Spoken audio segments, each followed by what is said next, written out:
Praise the lord. Vijayawada మరియు పరిసర ప్రాంత ప్రజలకు గొప్ప శుభవార్త.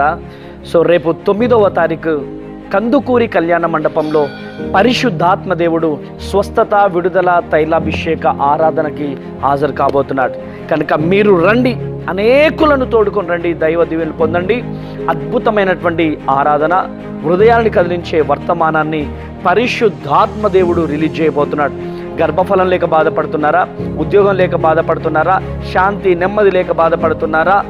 ఆర్థిక ఇబ్బందులతో, అప్పులతో బాధపడుతున్నారా? రండి, పరిశుద్ధాత్మ దేవుడు మీ జీవితాలలో గొప్ప అద్భుతాలను జరిగించబోతున్నాడు. కనుక మీరు రండి, అనేకులను తోడుకొనండి, దైవ దీవెనలు పొందండి. సో కలుద్దాం విజయవాడలో 9వ తారీఖు. పరిగెత్తుకుంటూ రండి. సాతాన్ గాడు ఎన్ని కుయ్యకులు పన్నినా 1000 దంతలుగా నా దేవుడు గొప్ప కార్యాలు జరిగించబోతున్నాడు. మీరు రండి, అనేకులను తోడుకొనండి.